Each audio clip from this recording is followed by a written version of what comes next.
pelaksanaan dari perpustakaan warga ini memang dilaksanakan oleh sukarelawan. Kalau kami kebetulan ada kegiatan di weekend, anak-anak kami juga ikut bergabung, atau ada warga lain, ada ibu guru yang pekerjaannya menjadi guru TK di sini ikutan bergabung juga.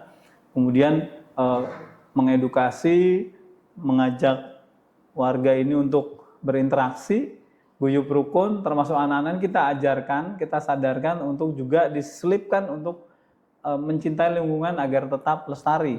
Bahkan di beberapa video sebelumnya ada di YouTube kita, kami sendiri juga berkesempatan untuk berinteraksi dengan anak-anak. Misalnya nih, Dek, kalau misalnya ada sampah di jalan gitu, itu kira-kira diambil apa enggak gitu.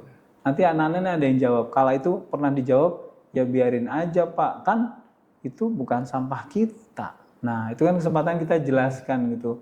Ya sebaiknya diambil, dibuang ke tempat sampah gitu. Kayak sitkomnya Mas Edi Geseng, ada orang buang kulit pisang di depan Edi Geseng gitu ya. Itu kan diambil oleh Mas Edi Geseng, dibuang ke tempat sampah gitu Mas Edi ya? Iya. Nah, di Komsit kita kan ada. Artinya anak-anak ini juga mulai kita kenalkan bagaimana menjaga lingkungan tetap lestari Mas Edi. Jadi siapa yang melakukan tentunya tadi ya sukarelawan dan bantuan dari komunitas termasuk anak-anak yang ada di lingkungan R8 RW4 Malaka Jaya. Sebetulnya tidak menutup siapapun yang ingin menjadi sukarelawan, boleh silakan gitu. Tempat kita sediakan di Pusat Pencegah Krisis Planet Malaka Jaya.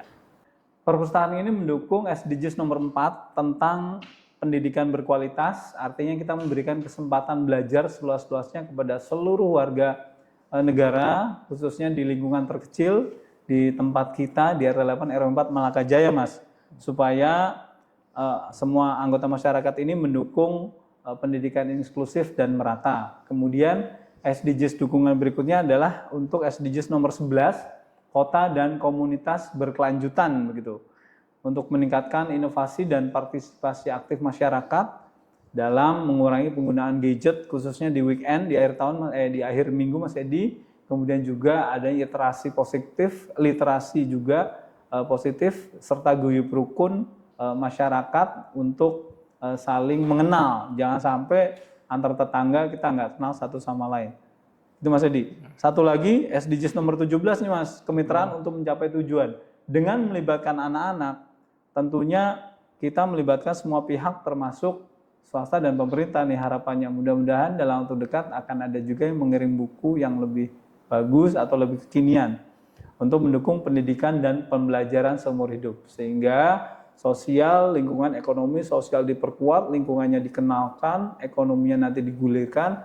Ini mudah-mudahan di tempat ini menjadi contoh untuk wilayah-wilayah lainnya.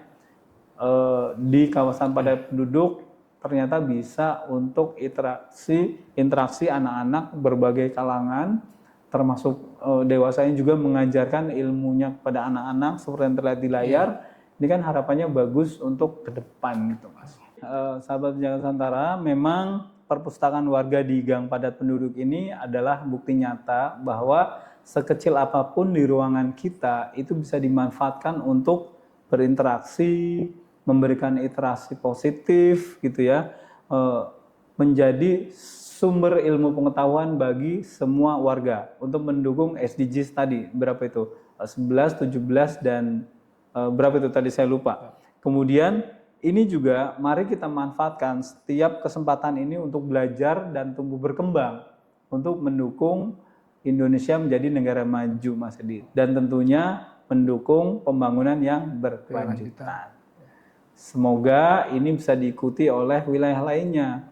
Kesempatan untuk guyup rukun, saling kenal supaya kita tetap saling membantu sesuai dengan nilai-nilai Pancasila, gotong royong dan sosial kemasyarakatan gitu Mas Edi.